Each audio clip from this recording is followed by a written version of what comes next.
Tanto amó Dios al mundo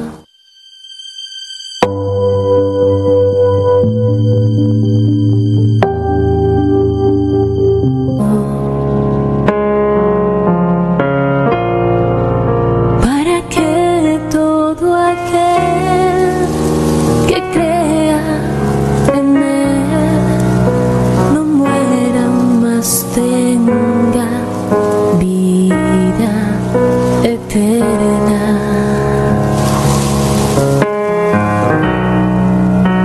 Jesús está vivo, Jesús está vivo.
Nuestro Rodrigo Bernal Calvo.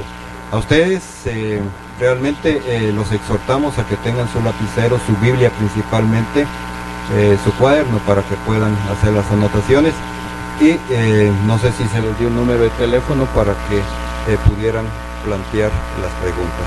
Nuestro hermano Marín seguirá presentando a nuestro hermano a través de su historia.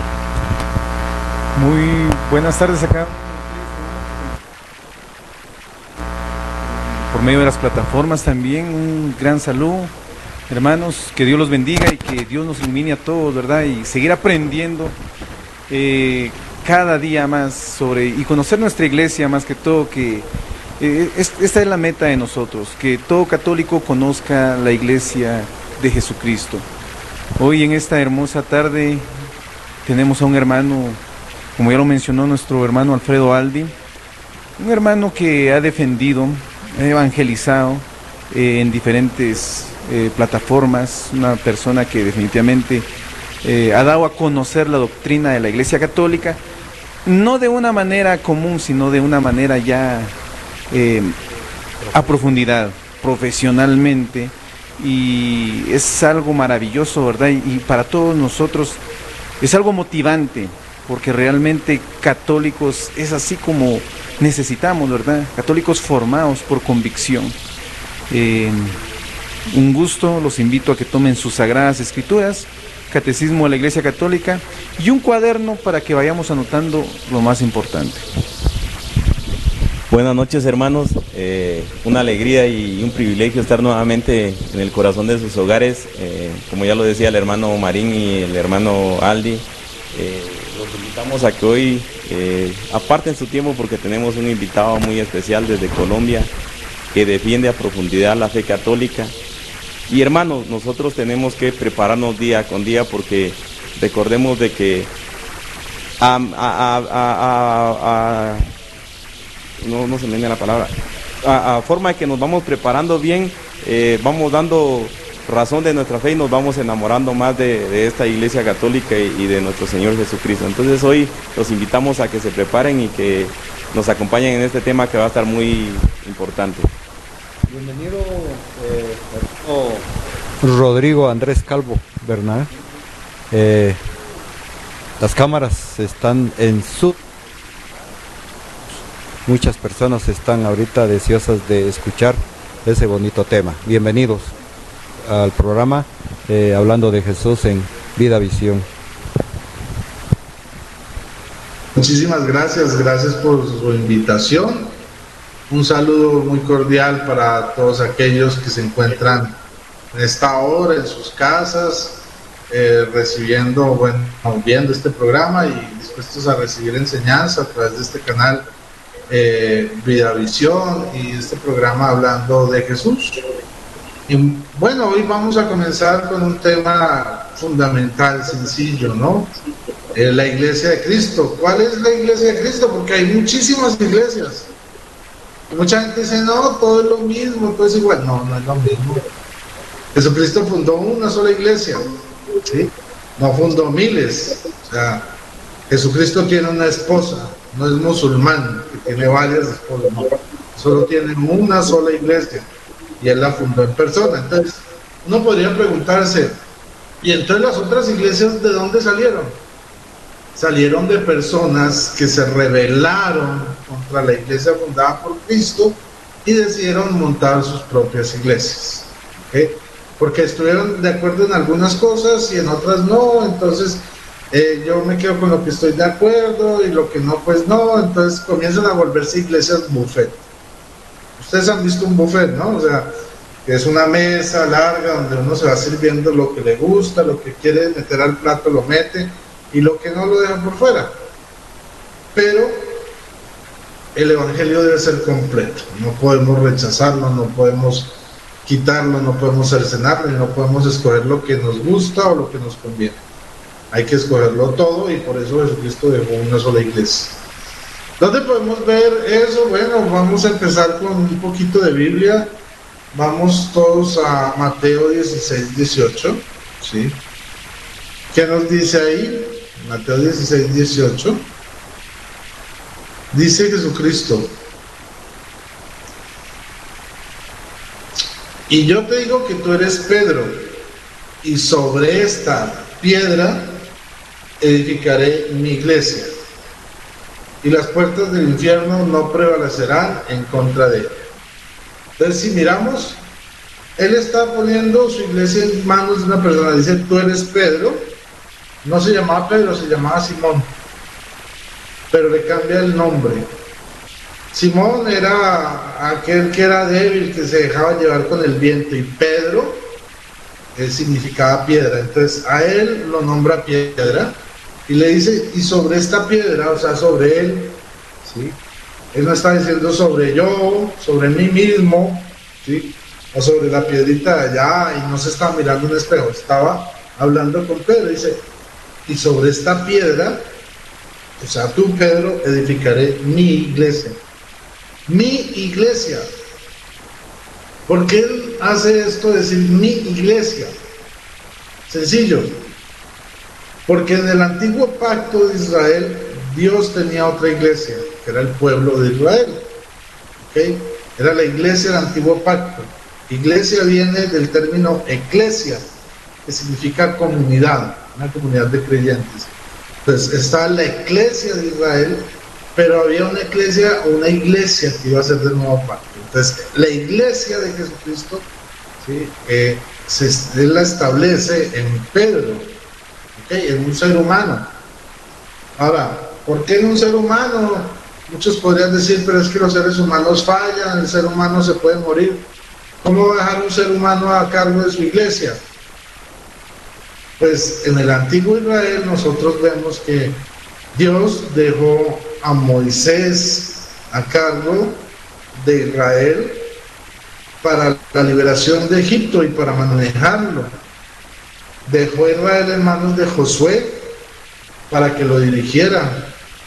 Puso reyes como David, Salomón, para que dirigieran a su pueblo.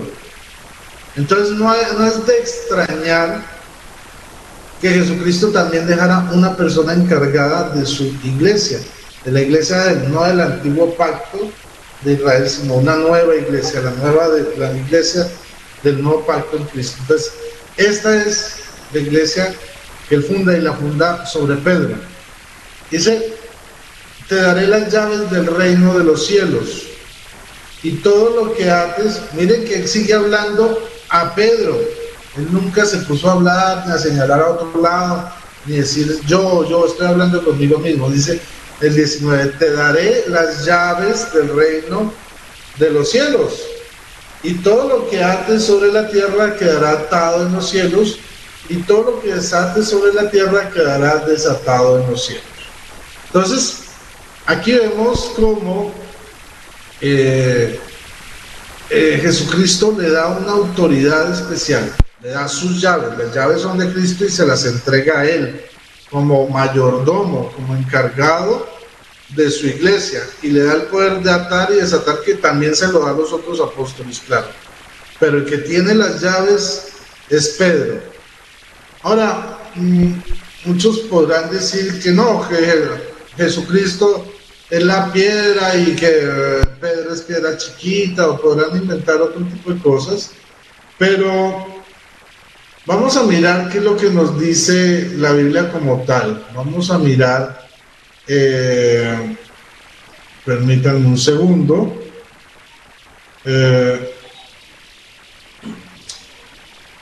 vamos a abrir Isaías, Juan, vamos a ir primero con Juan 1:42, ¿sí? Juan capítulo 1, el Evangelio de Juan capítulo 1, versículo 42. Miren lo que le dice Jesús.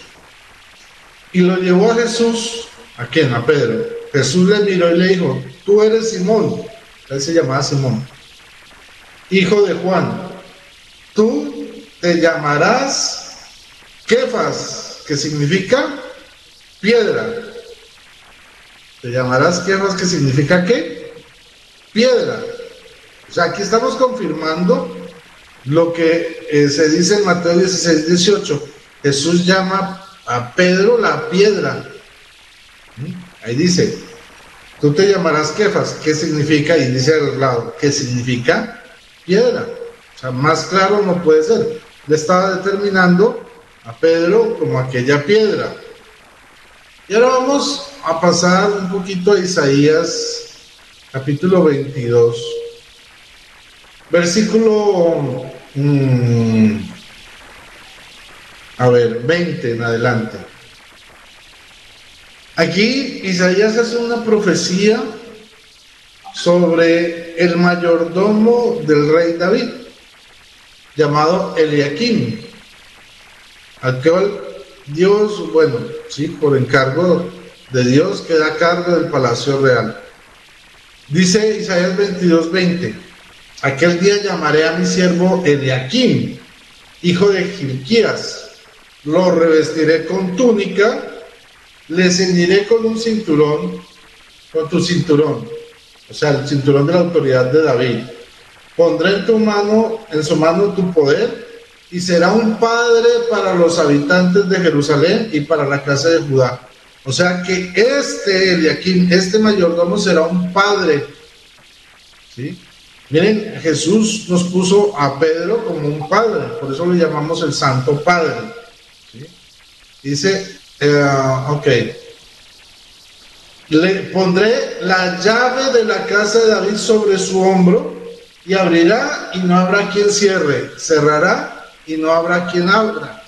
Miren lo que dice ahí. Entonces, si nosotros comparamos este texto con lo que dice Mateo 16:19, que dice: y a ti te daré las llaves del reino de los cielos, y lo que ates en la tierra quedará atado en los cielos, y lo que desates en la tierra quedará desatado en los cielos.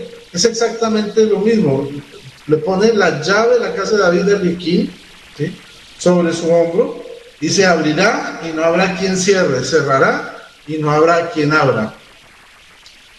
Y bueno, dice: lo hincaré como un clavo en sitio firme, y será un trono de gloria para la casa de su padre. Él sostendrá toda la gloria de la casa de su padre. Pedro, o el sucesor de Pedro, no está ahí para glorificarse, sino para sostener, ¿sí?, la gloria de la casa de nuestro Padre Celestial. ¿Okay? Dice, descendencia y prole, toda la vajilla menor, desde las copas hasta cualquier jarra. Ok. Entonces, aquí vemos una prefiguración en Eliaquim de lo que vendría a ser Pedro.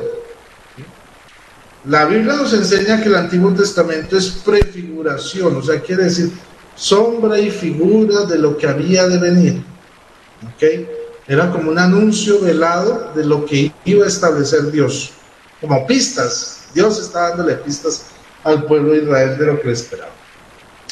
Entonces, bueno, así comenzamos hablando un poquito de la iglesia de Cristo. Existe entonces una iglesia, que es la iglesia fundada por Cristo, y además podemos confirmar en la patrística lo que nos dicen los primeros cristianos. La iglesia, la verdadera iglesia, la de Cristo, tiene padres de la iglesia. ¿Por qué se les llama padres? Porque fueron los primeros escritores que nos dieron testimonio de lo que creían los primeros cristianos en el siglo I, en el siglo II, en el siglo III, en el siglo IV, ¿sí?, y durante los primeros 8 siglos. Pero para irnos más al origen, vamos a ir a los padres de la iglesia del siglo II. O sea, pasado un siglo después de que murieran los apóstoles, Juan en su carta, terminara su carta del Apocalipsis antes de morir en la isla de Patmos, y nos dice lo siguiente. Por ejemplo, aquí voy a citar uno que vivió alrededor del año 200 después de Cristo, que se llamaba Tertuliano. Y él escribe en un libro que se llama La prescripción contra los herejes, porque ya en esa época había herejes. Dice, si aparece, pongan atención, si aparece cualquier herejía que pretenda tener sus orígenes en el tiempo apostólico, de modo que parezca una doctrina entregada por los mismos apóstoles, porque dicen ellos, son de aquel tiempo, podemos decirles que nos muestren los orígenes de sus iglesias, que nos muestren el orden de sus obispos en sucesión desde los comienzos, de tal modo que su primer obispo tenga como su autor y predecesor a uno de los apóstoles. O sea, los apóstoles fundaron iglesias, entonces deben mostrar los varones que fundaron esas iglesias históricas. ¿Ok? Dice así, la sucesión de obispos desde su comienzo. O sea, hay una sucesión de obispos en cada iglesia, de tal modo que su primer obispo tenga como su autor y predecesor a uno de los apóstoles o de los hombres apostólicos que trabajaron codo a codo con los apóstoles, porque es así que las iglesias apostólicas transmiten su lista. O sea, las iglesias de Cristo fundadas por los apóstoles en cada uno de los territorios mantenían una lista, ¿sí?, de la transición, de la sucesión de los obispos. Primer obispo tal, segundo obispo tal, tercer obispo tal, ¿sí? Dice, como la iglesia de Esmirna, que sabe que Policarpo fue puesto allí por Juan, por el apóstol Juan, como la iglesia de Roma, donde Clemente fue ordenado por Pedro. Es así que todas las demás iglesias muestran quienes han tenido ellas como brotes de las raíces apostólicas, habiendo recibido el cargo episcopal, o sea, el obispado, de manos de los apóstoles. Tal vez los herejes quieran inventar listas ficticias. Eso lo hicieron los gnósticos en el siglo II, pero fallaron. Después de todo, si han sido capaces de blasfemar, ¿qué les parecerá ya pecaminoso? Por lo tanto, que se les haga esta prueba. Incluso las iglesias que son de origen posterior en el tiempo, surgen nuevas iglesias todos los días, y que no tienen como fundador inmediato a un apóstol, un varón apostólico, ya que los que tienen la misma doctrina que las iglesias de origen apostólico son consideradas también apostólicas por el hecho parentesco de sus doctrinas. Entonces, Aquí que nos está diciendo, también hay otras que vienen después, ya no fundadas por los apóstoles ni por personas que trabajaron de lado a lado con los apóstoles, porque los apóstoles llegan a un momento que mueren y tienen que seguir la sucesión. Entonces, estos sucesores también fundaron otras iglesias o otras sedes de la iglesia, no otras iglesias, otras sedes de la iglesia, de una sola iglesia, ¿ok?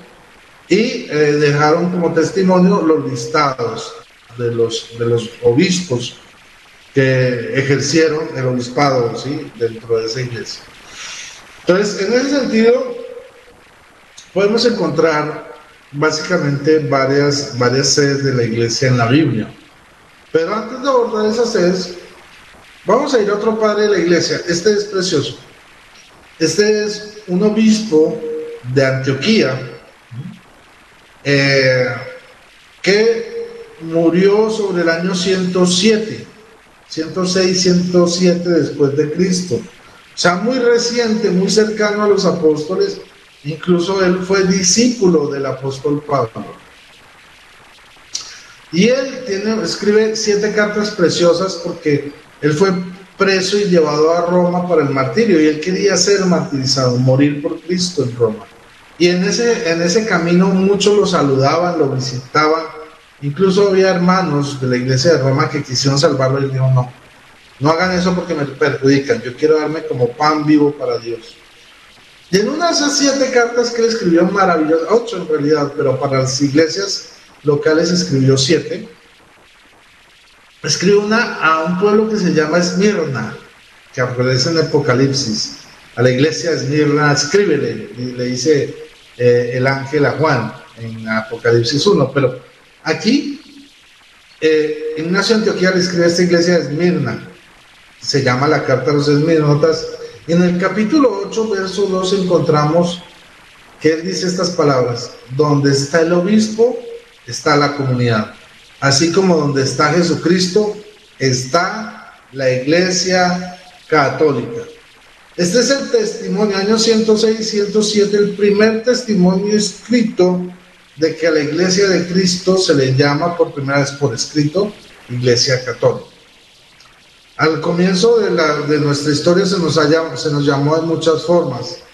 En Hechos en Hechos de los Apóstoles vemos que se nos llamó los del camino, por ejemplo, o los nazarenos, hasta que en Antioquía, donde era el obispo Ignacio, se nos llama por primera vez cristianos, y unos años después se nos llama católicos.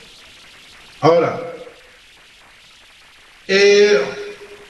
muchos me pueden decir, no, es que yo voy a una iglesia evangélica, una iglesia pentecostal, y nosotros somos la iglesia de Cristo porque nosotros somos la iglesia de Pentecostés. ¿Será eso cierto? Bueno, vamos a comprobarlo, vamos a mirar Hechos capítulo 2, la formación de la iglesia. Vamos a ver qué nos dice. Dice así: al cumplirse el día de Pentecostés, estaban todos juntos en un mismo lugar. Y de repente sobrevino del cielo un ruido como un viento que irrumpe impetuosamente y llenó toda la casa en la que se hallaban.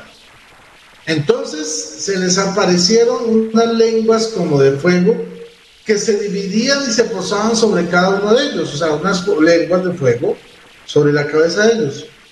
Quedaron todos llenos del Espíritu Santo y comenzaron a hablar en otras lenguas según el Espíritu les hacía expresarse. Y entonces muchos dirán, esa es mi iglesia, porque en mi iglesia hablamos en lenguas, bueno, lo que ellos llaman lenguas, que en realidad es una jeringosa, son lenguas que no tienen sentido, que no simplemente es expresar emociones, ¿sí? Pero no son las lenguas que nos habla Hechos 2. No son las lenguas, las de que ellos dicen que tienen, no son las lenguas a las cuales se refiere Hechos 2, y lo vamos a ver.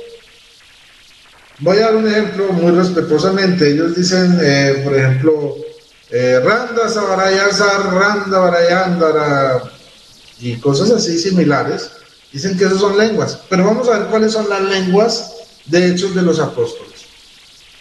Entonces dice, quedaron todos llenos del Espíritu Santo y comenzaron a hablar en otras lenguas según el Espíritu les hacía expresarse. Hablan en otras lenguas. ¿Cuáles? Dice el 5, habitaban en Jerusalén judíos, hombres piadosos venidos de todas las naciones que hay bajo el cielo. Seguimos leyendo. Dice, al producirse aquel ruido, la gente se congregó y se llenó de estupor al oírles hablar cada uno en su propia lengua. O sea, no salieron a gritarle a la gente, no. Salieron a hablarles en sus propios idiomas, en sus propias lenguas, dice el versículo 6.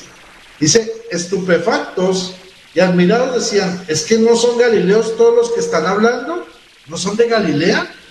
Dice el 8, pues ¿cómo cada uno de nosotros les oímos en nuestra propia lengua nativa? O sea, están hablando distintos idiomas humanos. ¿Y cuáles idiomas? Dice el 9, partos, medos, elamitas, habitantes de Mesopotamia, Judea, Capadocia, el Ponto, Asia, Frigia, Panfilia, Egipto, la parte libia fronteriza con Cirene, forasteros romanos, empiecen a señalar esa partecita, forasteros romanos, judíos y prosélitos, cretenses y árabes. Todos les oímos hablar en nuestra lengua las maravillas de Dios. ¿En qué lenguas? Ya vimos, en varias lenguas, incluso en el latín, en la de los prosélitos romanos, en la lengua de Frigia, de Panfilia, de Egipto, eran idiomas humanos. ¿Qué nos recuerda este hecho milagroso? ¿Se acuerdan? En Génesis, ¿sí?, capítulo 15, la Torre de Babel. El hombre quiere ser como Dios y crea una torre con la cual quiere alcanzar a Dios en el cielo. Y Dios los castiga dividiéndolos y confundiéndolos con distintas lenguas con las cuales no podían ya comunicarse y no pudieron terminar la dichosa Torre de Babel, que algún día veremos. Son sigurats y hay pruebas arqueológicas de los sigurats. Pero bueno, eso es otro tema que veremos otro día. En este momento, entonces, ¿qué pasa? En Génesis capítulo 15, Dios confunde las lenguas de los hombres y se dividen, se dispersan. Pero en Hechos capítulo 2, Jesucristo, el Espíritu Santo, enviado por Jesucristo, hace que todos los apóstoles y sus discípulos hablen distintas lenguas para unificar el mismo mensaje en varios idiomas, a personas que se encontraban en ese momento en Jerusalén, que eran piadosas, que creían en Dios y que venían de todas partes del mundo, con distintos idiomas. Dice, todos estaban estupefactos y perplejos y se decían unos a otros, ¿qué significa esto? Otros en cambio decían riéndose, están llenos de mosto. Bueno, y aquí sigue la historia, donde Pedro retoma algunas profecías antiguas diciendo que ese día se estaban cumpliendo, el día de Pentecostés. Pero vamos a dejarlo hasta ahí, no vamos a analizar todo el Hechos 2. Solo quiero recalcar dos cosas. La primera, que el lenguaje que se narró, que se habló, lleno del Espíritu Santo, los apóstoles, sus discípulos, en el día de Pentecostés, no fue jeringonza, no fue lenguas enredadas sin sentido. Fueron idiomas humanos donde predicaron el Evangelio en distintas lenguas humanas, que eran entendibles. Y en segundo lugar, si ustedes marcan Hechos 2:10, ahí van a encontrar, si miramos en sí desde el versículo 9 hasta el 11, encontramos que la iglesia estaba representada por distintas regiones del mapa, del mundo conocido. Y en el versículo 10 encontramos uno, los romanos. Entonces, la iglesia nace en Jerusalén, pero en Jerusalén estamos presentes los de la iglesia de Roma, los que más adelante se llaman la iglesia de Roma. ¿Cómo podemos probar esto? Pues vamos con sus Biblias nuevamente, pero esta vez a la carta que hizo Pablo, una carta preciosa, es la primera carta de Pablo que está en sus Biblias. ¿Cuál es? La carta a los romanos. ¿Por qué se llama la carta a los romanos? Porque era la carta que Pablo escribió a la sede que se encontraba en Roma, nosotros.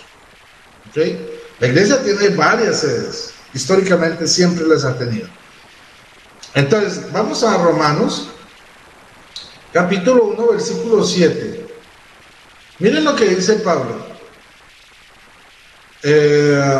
Dice: a todos los amados de Dios que estáis en Roma, santos por vocación. ¿Cómo nos llama? Santos por vocación, a los que estáis en Roma. A vosotros gracia y paz de parte de Dios nuestro Padre y del Señor Jesucristo. Ante todo, doy gracias a mi Dios por medio de Jesucristo, por todos vosotros, pues vuestra fe es alabada en todo el mundo. O sea, la fe de la iglesia de la sede de Roma era alabada en todo el mundo. Y de todas las sedes, de todos los ritos de la iglesia católica, que es una, pero tiene 24 ritos, el rito principal, ¿sí?, con las cuales las otras están en comunión, es el rito latino, el rito romano. Todas las demás sedes de la iglesia están en comunión con Roma y tienen sus propios patriarcas. Pero bueno, ya ahorita vamos a hablar de eso. Por otro lado, a ustedes les pueden decir, no, ¿en qué parte de la Biblia dice iglesia católica? Esa es una muy buena pregunta, porque uno va y mira, ellos le dicen a uno, nuestros hermanos separados nos dicen, las iglesias no son edificios, pero uno va al edificio donde ellos se congregan y encuentran un letrero que dice Iglesia Pentecostal Unida, o Iglesia Pentecostal Trinitaria, Jehová es mi pastor, otra iglesia bautista, otra iglesia metodista, otra iglesia evangélica, ¿sí? Ellos dicen que las iglesias no son edificios, pero a sus edificios les ponen nombres, ¿sí? Les ponen letreros que dicen iglesia. Curioso, ¿no? Pero si usted va a su parroquia, ¿sí?, al templo católico, usted no va a ver un letrero que diga Iglesia Católica Apostólica Romana. Eso no existe. Usted debe ver que dice parroquia tal, parroquia Jesús Misericordioso, parroquia La Virgen Peregrina, parroquia La Virgen de Guadalupe, parroquia San Juan Bautista, etcétera, etcétera, etcétera, etcétera. Pero no va a encontrar un letrero que diga Iglesia Católica Apostólica Romana. ¿Por qué? Adivinen. Jesucristo ni los apóstoles le pusieron nombre a su iglesia. Resulta que en el protestantismo tienen la costumbre de coger una Biblia, ¿sí?, y buscar en la Biblia y decir, aquí donde cae tan, versículo tal, entonces dice Jehová es mi pastor, entonces dicen ellos, Iglesia Evangélica Jehová es mi pastor, ¿sí?, y así le ponen a su iglesia, y así tienen por costumbre bautizar a sus iglesias. No, Jesucristo no hizo eso. Ni Jesucristo ni los apóstoles tenían una Biblia para ponerle nombres a sus iglesias, no. Jesucristo ni los apóstoles le pusieron nombre. Entonces, ¿por qué se llama Iglesia Católica Apostólica Romana? No, la iglesia no se llama, no tiene nombre. Nuestra iglesia no tiene nombre, por eso le estoy diciendo, si usted va a una parroquia, no va a encontrar un letrero que Iglesia Católica Apostólica Romana. Va a encontrar parroquia tal, la iglesia no tiene nombre. Entonces, ¿por qué hablamos de iglesia católica? Me van a preguntar. Son adjetivos calificativos. ¿Cómo así adjetivos calificativos? Eso quiere decir que son características. Las llamamos no por nombre, porque no tiene, sino por características. Es católica, es una santa católica y apostólica. O sea, católica quiere decir universal, que va todo el evangelio completo, para todas las gentes, como dice Mateo 28, 19. Vamos a leer lo que dice Mateo 28, 19 brevemente. Dice Mateo 28, 19. Dice: id pues y haced discípulos a todas las gentes. ¿A quiénes? A todas las gentes, bautizándolas en el nombre del Padre, del Hijo y del Espíritu Santo, Hay que ir a todo el mundo. ¿Cuál es la iglesia que se encuentra en todas partes del mundo? La Iglesia Católica. La Iglesia Católica. Ahora, nuestros hermanos separados, digamos que tienen un elemento de unión, aunque son miles y miles de denominaciones, iglesias, todas con la misma Biblia, una Biblia de 66 libros, que después vamos a ver la historia de esa Biblia, pero esa Biblia nació en 1826. La Biblia que ellos tienen como tal, hoy en día nació en 1826. La nuestra, la Biblia cristiana, como tal, la verdadera cristiana, nace en el siglo IV, ¿ok? Y se llamó la primera, la Vulgata Latina, de 73 libros. Ellos tienen 66 libros. Pero resulta que, bueno, ellos leyendo la misma Biblia tienen ideas distintas sobre Dios, sobre la iglesia. Interpretan de manera distinta los versículos y por eso están tan divididos. ¿Y por qué con base en un mismo libro están tan divididos? Pues porque el fundador de ellos, o los fundadores de ellos, que fueron Martín Lutero, que fue un sacerdote, un monje católico que apostató de la fe, y Juan Calvino, ¿sí?, y Zwinglio, todos fueron sacerdotes que apostataron de la fe y decidieron montar sus propias iglesias. Ellos establecieron algo que se llaman las 5 solas.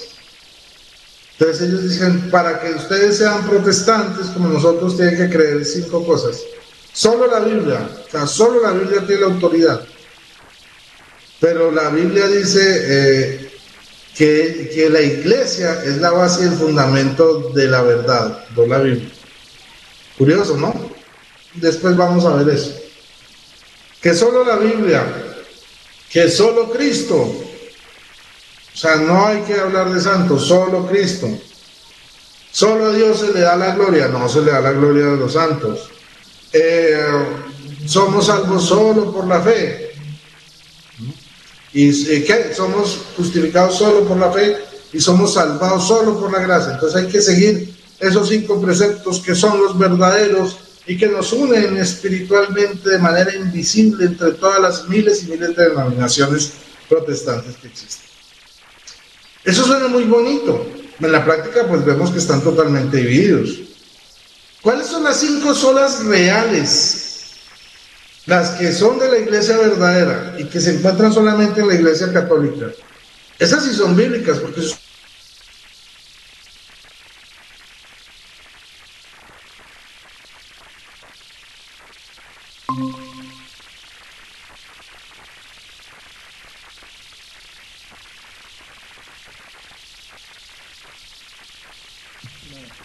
bueno, ya estamos escuchando y viendo el programa con el tema del hermano Rodrigo Calvo, el tema de la iglesia católica Jesucristo.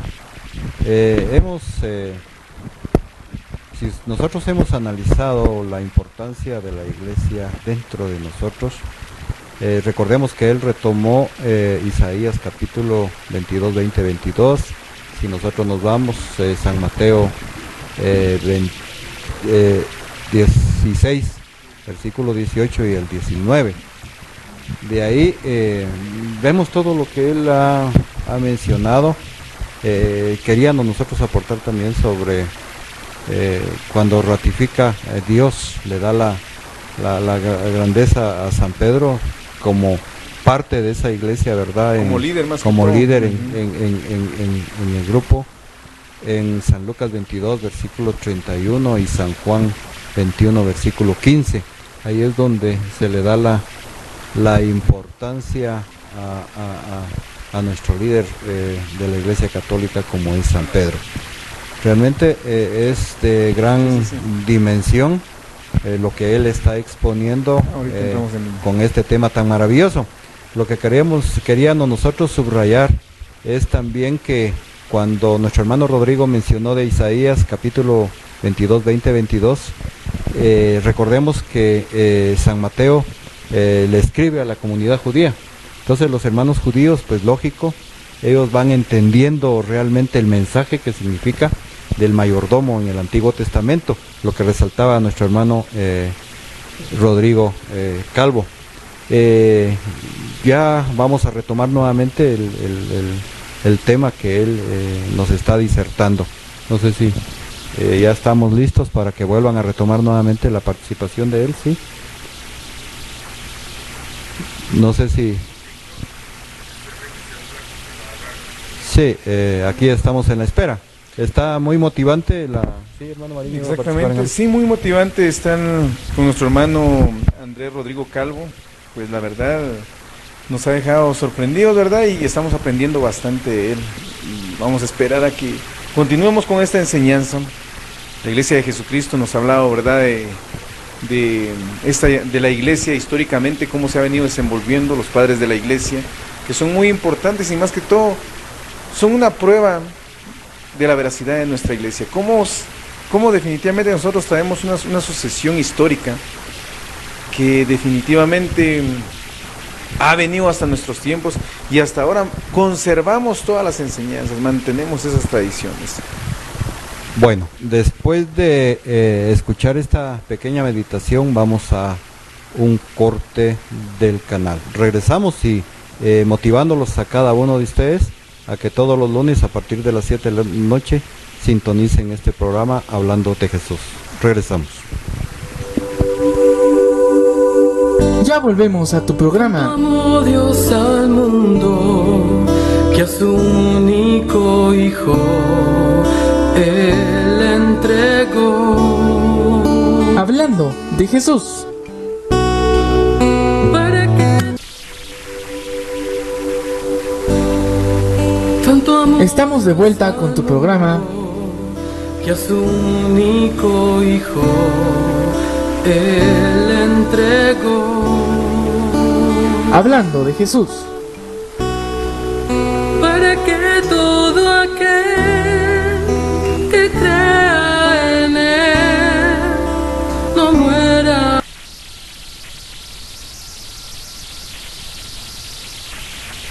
Estamos de vuelta, mis queridos hermanos, en este precioso tema, hablando de Jesús, el tema la iglesia.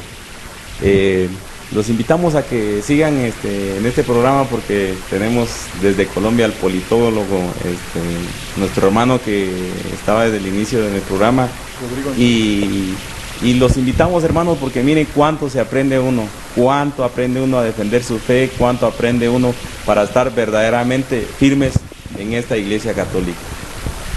Así que seguimos con nuestro hermano Rodrigo Calvo desde Colombia, mis queridos hermanos. Adelante, hermano Andrés. Gracias, hermanitos, Dios les bendiga. Bueno, aquí retomamos entonces lo que estábamos diciendo, ¿no? Resulta que ellos inventaron 5 solas artificiales con las cuales imaginariamente o espiritualmente, o sea, invisiblemente, están unidos, pero en realidad no lo están. Pero ¿cuáles son las 5 solas? Bueno, no son las 5. ¿Cuáles son las solas reales de la iglesia de Cristo? Las que encontramos en la Biblia, porque si ustedes les preguntan a ellos, oiga, muéstrame, ¿en qué parte de la Biblia dice sola escritura? No dice que ninguna. Hay un texto que dice que toda la escritura es inspirada por Dios, útil para redarguir, edificar, etcétera, etcétera, etcétera. Entonces toda la escritura, no dice solo la escritura. ¿Ok? Ahora, tampoco hay una palabra, un texto que diga solo somos justificados solo por la fe o solamente por la fe.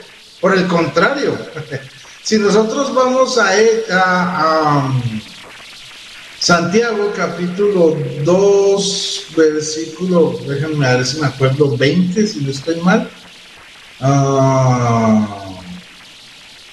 Ok, permítanme. 24. Dice así, o sea, ¿qué dice sobre la sola fe Santiago? Dice, ya veis cómo el hombre es justificado por las obras y no solamente por la fe. O sea, sola fe sí aparece en la Biblia, pero aparece diciendo no solo por la fe, pero ellos dicen solo por la fe. ¿Dónde está el texto bíblico que diga que es solo por la fe? No existe. Existe el texto bíblico que dice que no es solamente por la fe. Y así con cada una de las 5 solas que ellos inventaron. Pero entonces ellos se fundamentan en estas 5 solas inventadas por Calvino y por Lutero. ¿Cuáles son las verdaderas solas de la Iglesia de Cristo, de la Iglesia Católica? ¿Y dónde las podemos encontrar? Pues bueno, vamos a sus Biblias. Anoten Efesios capítulo 4, versículos 4 al 6.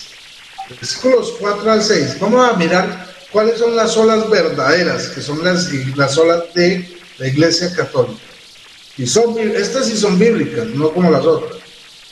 Vamos a leer. Dice: un solo cuerpo, un solo espíritu, como habéis sido llamados a una sola esperanza, la de vuestra vocación. Un solo Señor, una sola fe, un solo bautismo, un solo Dios y Padre de todos, que está sobre todos, por todos y en todos. Estas son las verdaderas solas que pertenecen a nuestra iglesia, porque somos una sola iglesia, no somos miles, con una sola fe, unidos en una sola fe, en comunión con Roma, con el Papa. ¿Sí?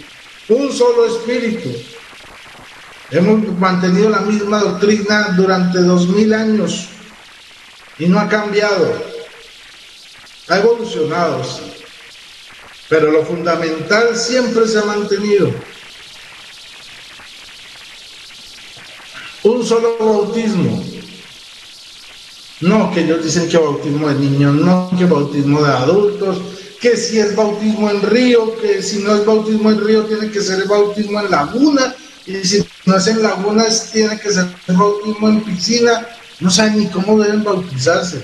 Nosotros desde el siglo I tenemos clarito cómo nos bautizamos, y eso lo encontramos en otro texto que se llama la Didache.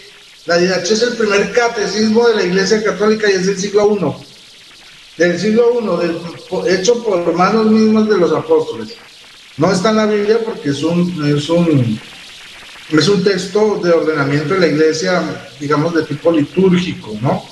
No está en la Biblia por ese asunto, pero es un texto del siglo I y nos dice cómo se bautizaban niños, cómo se bautizaba adultos, bajo qué condiciones podía hacerse, y no bajo los inventos o la interpretación privada de cada pastor fundador de cada congregación. Ahora, aquí yo creo que hemos visto entonces lo principal de las características de la iglesia. Ahora, si miramos un poquito las cartas de Pablo, y miramos geográficamente a qué corresponde hoy en día, pues miren, la primera es la carta a los romanos. ¿Dónde está ubicada esa iglesia? En Roma, Italia. ¿Cuál sede de la iglesia representa? A la Católica Apostólica Romana, a la que pertenecemos la gran mayoría de los latinoamericanos. Luego viene la carta a los Corintios, primera y segunda carta a los Corintios. Fue dirigida la carta que está ubicada en Corinto, Grecia. Y actualmente ahí funciona la iglesia católica, la sede católica ortodoxa griega. ¿Ok? Los hermanos ortodoxos, ellos también son católicos, nos separamos en el año 1050, esto es otro asunto histórico que veremos más adelante, muy interesante, pero ellos tienen la misma autoridad apostólica que nosotros, la hemos heredado, simplemente que ellos perdieron la cabeza y, digamos, quedaron como congelados en el tiempo. Luego vienen los Gálatas, que es la carta dirigida a un sitio llamado Galicia, en Turquía, ¿sí? Esta, digamos, la sede actual que se encuentra ahí es la católica siria. La de Efesios, a Éfeso, Turquía, que es actualmente el rito o la iglesia greco-católica maronita, el rito maronita, que tiene su patriarca. Y el patriarca, además, el patriarca maronita de la iglesia de Éfeso, pues, de la iglesia greco-maronita, es a su vez cardenal de la iglesia católica de la sede de Roma. O sea, es papable, puede ser papa. En la de los filipenses se dirigió a un lugar llamado Filipo en Macedonia. ¿Sí? Ahí también actualmente hace presencia la iglesia católica ortodoxa griega, los ortodoxos, de tipo griego, o sea, bueno, digamos, ellos están más cercanos a los textos originales del Nuevo Testamento, porque ellos hablan griego y el Nuevo Testamento originalmente se escribió en un griego antiguo que se llama el griego koiné, griego popular. Luego viene la carta a los colosenses. Esta es un sitio ubicado, se llama, bueno, antiguamente se llamaba Colosas, que era la ciudad bizantina de Shonai. Actualmente se llama Ornaz y queda en Turquía. Ahí hace presencia de católica bizantina, también en comunión con Roma. La Tesalonicenses se encuentra en Tesalónica, Grecia. Ahí también están actualmente nuestros hermanos ortodoxos. Ahora, uno puede decir, bueno, pero es que antes había 12 apóstoles, y entonces, ¿cómo que solo hay sucesor de Pedro? ¿Sí? Esos cuentos de los católicos, que solo Pedro tiene sucesores, de o sea, o son 12 o es ninguno. Pero ¿cómo que solo Pedro? Pues bueno, sí, señores, existen los sucesores de los 12 apóstoles, ¿cómo les parece? Actualmente, y tienen autoridad, y están al frente de distintas sedes de la iglesia en el mundo. Claro, todos, excepto uno, están bajo la autoridad del Papa Francisco, solo uno no está, pero es muy amigo, es muy cercano.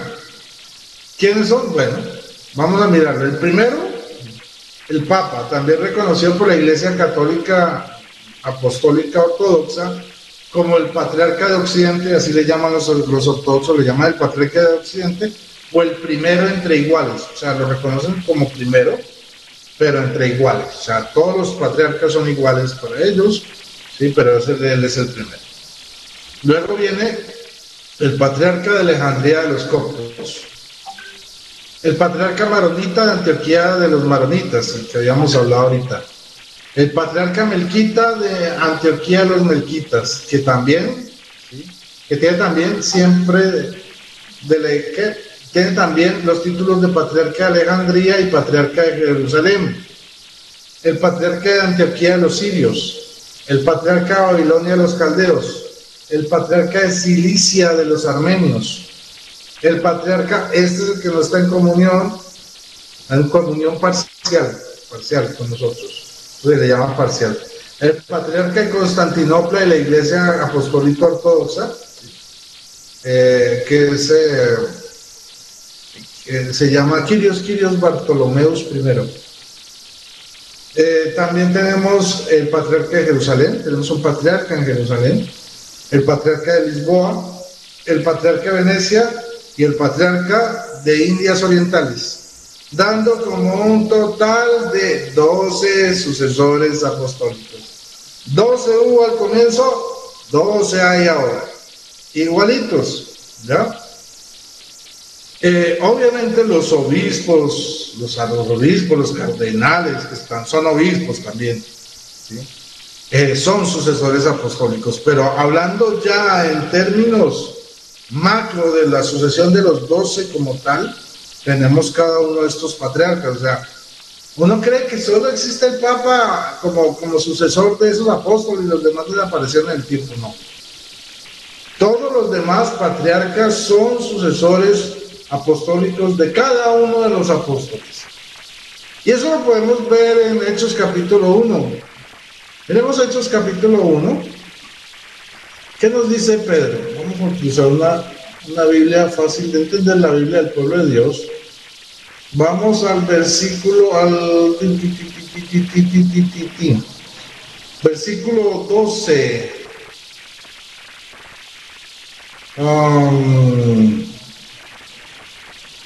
No, vamos desde el 16, 15. Desde el 15, dice 1.15, Hechos 1.15.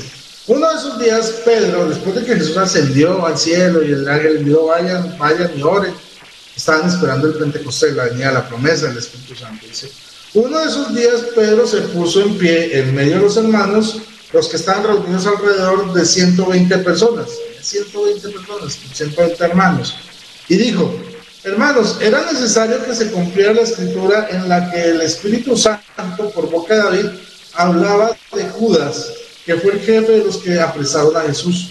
Él era uno de los nuestros y había recibido su parte de nuestro ministerio. Pero después de haber comprado un campo con el precio de su crimen, cayó de cabeza y su cuerpo se abrió dispersándose sus entrañas. O sea, él se suicidó por haber traicionado a Jesús.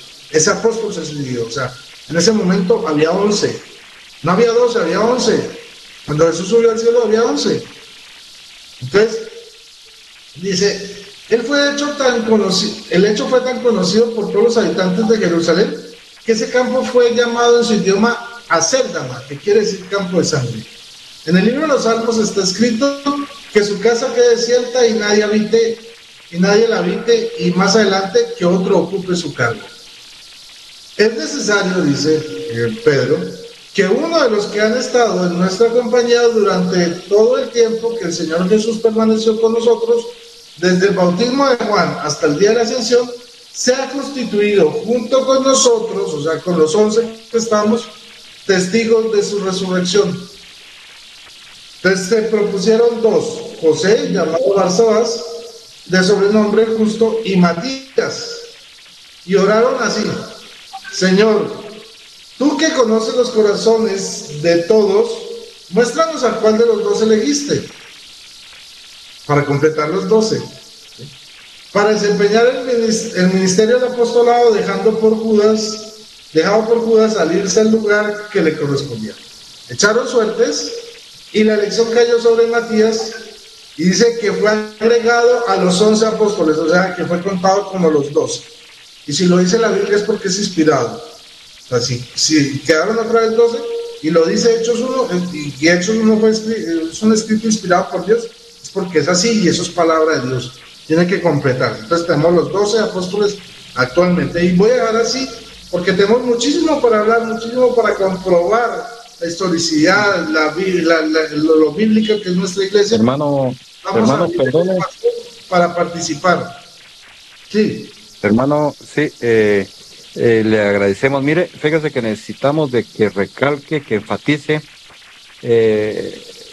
a veces mucha ignorancia de muchos hermanos en decir que todas las iglesias son iguales o las sectas son iguales a la Iglesia Católica.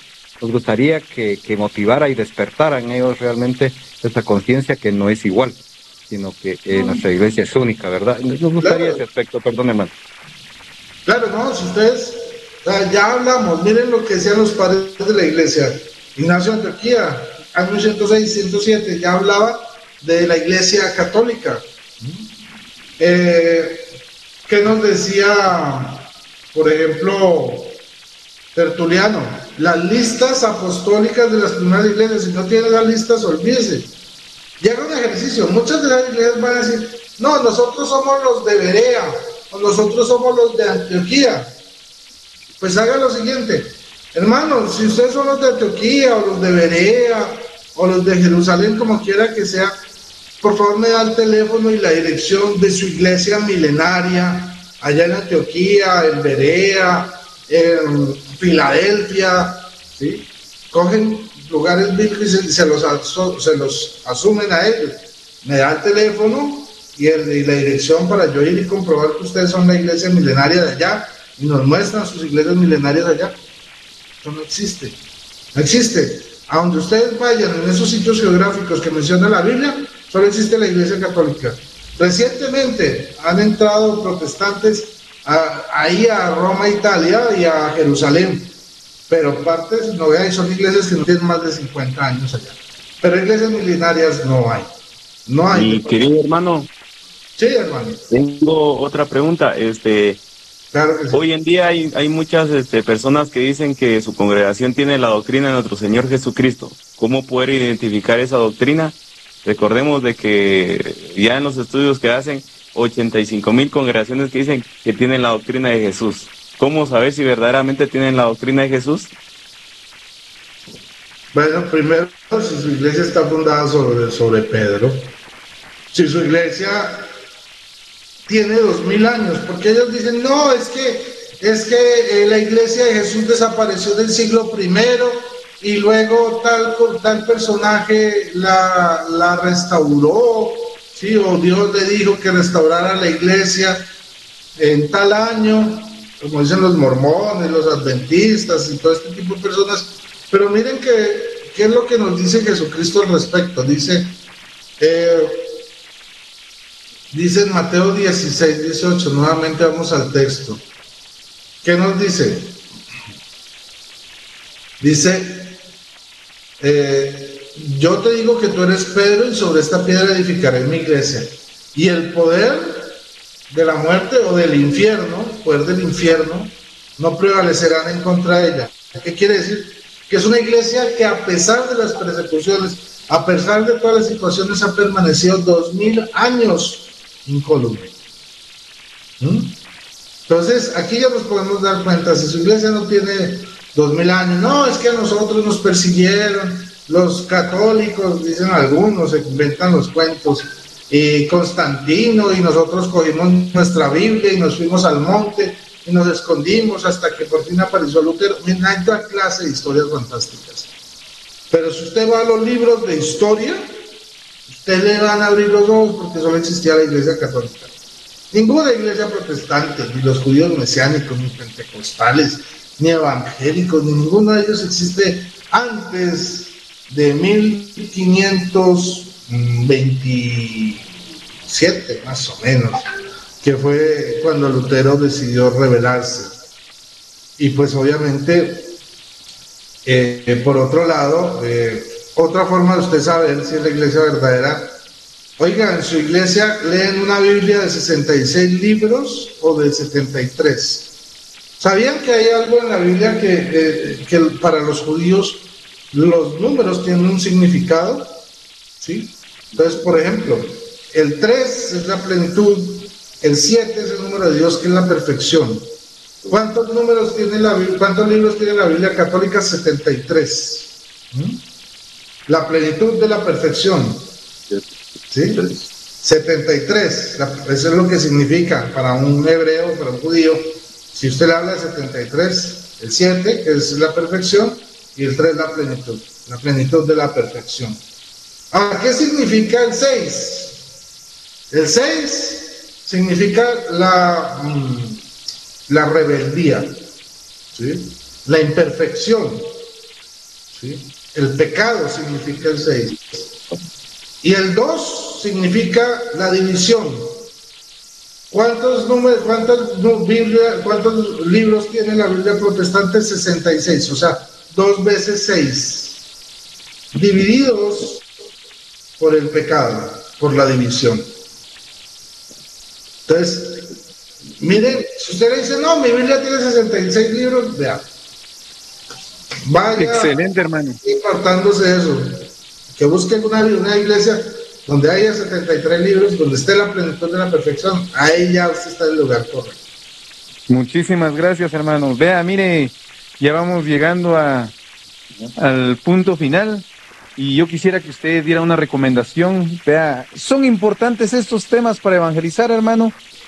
Por ejemplo, la apologética, que muchos critican la apologética quizás porque hay algunos que no han sabido aplicar la apologética, entonces ya la marginan o dicen, bueno, ¿cómo es que vamos nosotros a evangelizar con apologética? La apologética nos sirve. Hemos escuchado comentarios aquí sobre la apologética. Claro. ¿Qué opinión nos da usted? Usted como una persona, ¿verdad?, que ha evangelizado con apologética, como nos hemos dado cuenta en sus debates y en sus páginas, ¿verdad? Cómo realmente usted ha dado razón de nuestra fe como católico. Claro, miren, La clave está en tener claro qué es la apologética. La apologética es la defensa de la fe, pero no es una defensa a lo Karate Kid, pues le voy a partir la cara si usted habla mal de mi iglesia, entonces yo le voy a partir la cara o lo voy a insultar. Entonces digo, eso no es apologética, eso es pandillerismo, ¿sí? La apologética la podemos encontrar en Primera de Pedro, capítulo 3, versículos 15 y 16. Miren, dice esto, el Pedro, el Papa, nuestro Papa, en su primera carta, capítulo 3, versículos 15 y 16. Pongan atención, él mismo nos enseña qué es la apologética. Por el contrario, glorifiquen en sus corazones a Cristo, el Señor. Estén siempre dispuestos a defenderse delante de cualquiera que les pida razón de la esperanza que ustedes tienen. O sea, estén dispuestos a defender lo que ustedes creen, ¿sí?, de su esperanza, su doctrina. Dice, vers 16, pero háganlo con suavidad y respeto y con tranquilidad de conciencia, con amor, con dulzura. Me gusta más como lo dice la Jerusalén, voy a leerlo como lo dice en Jerusalén. Al contrario, dad culto al Señor Cristo en vuestros corazones, siempre dispuestos a dar respuesta a todo aquel que os pida razón de vuestra esperanza, pero hacerlo con dulzura y respeto. Mantened una buena conciencia para aquello mismo que os echen en cara, o sea, con lo que os atacan, ¿sí?, cuando tú te defiendas, sirva de confusión a quienes critiquen vuestra buena conducta en Cristo. O sea, aquellos que te acusan de idólatra o de adorar hombres como el Papa y todo ese tipo de cosas que son falacias, cuando tú le expliques bien, se van a sentir avergonzados por atacarte y hacerte juicios injustos que no son ciertos, que son calumnias. Porque muchas veces, o sea, la gente no conoce la Iglesia Católica, la gente no odia a la Iglesia Católica, la gente odia lo que cree que es la Iglesia Católica. Pero cuando uno les explica lo que es realmente la Iglesia Católica, muchos se enamoran y se convierten y se vuelven a ella. Yo era uno de esos, yo fui evangélico 14 años, totalmente anticatólico. Y cuando conocí la verdad, me enamoré de ella y me comprometí con ella hasta los tuétanos. Y hace muchos. Muchas gracias, hermano. Realmente un espléndido tema. Gracias por el honor que hizo de presentarse en este canal, este lindo canal que nos ha dado la oportunidad de evangelizar, ¿verdad?, a la comunidad marquense aquí en Guatemala. Que Dios lo bendiga. Realmente excelente tema, que Dios le siga dando sabiduría, hermano Rodrigo Calvo, y a todos ustedes, hermanos, gracias por estar en sintonía, gracias por siempre prender su televisor, ¿verdad?, y sintonizar el canal 90. Bueno, hermanitos, no, muchas gracias por la invitación. Espero estar pendientes de nuestro canal con ustedes. Si quieren buscar a nuestro hermano por medio de las plataformas de Facebook o también YouTube, lo pueden encontrar como Rodrigo Andrés Calvo Bernal. Él es politólogo de la Universidad Nacional de Colombia, con una especialización en posgrado de Educación y Sagrada Escritura de Unicatólica, también con un diplomado en Sagrada Apologética. Ateneo San Elías de Argentina. Muchísimas gracias, mi hermano Andrés Rodrigo Calvo, y esta vez, sino que sigamos evangelizando y dar a conocer, ¿verdad?, las maravillas de nuestra Iglesia Católica. Palabras, hermano, para despedirse del programa. Muchísimas gracias por la invitación a todos ustedes y espero seguir acompañando a todos los televidentes en Guatemala del canal Vida Visión. Un abrazo gigante, los espero Dios mediante el próximo lunes y aquí estoy para servirles, estoy a su servicio y para mí es un honor el poder haber participado hoy con todos ustedes. Muchísimas gracias, feliz noche para todos, María Totus Tus y que viva Cristo Rey. Adelante, Así es, hermanitos. Así es, hermanos, de que tengan buena noche y gracias por sintonizarnos. En el nombre del Padre, del Hijo y del Espíritu Santo. Amén, amadísimo Padre, gracias te damos infinitamente, Señor, por permitirnos presentar este bello mensaje a cada uno de los hermanos que nos están viendo y escuchando, así como darle sabiduría a nuestro hermano Rodrigo Calvo. Muchísimas gracias a cada. Todo esto te lo agradecemos en el bendito nombre de tu Hijo Jesús, que contigo vive, reina y es Dios por los siglos de los siglos. Amén. En el nombre del Padre, del Hijo y del Espíritu Santo. Amén. Hasta la próxima semana, si el Señor así lo permite. Con permiso. Familia de Nazaret. Tanto amó Dios al mundo. Toto Programa. Único Hijo.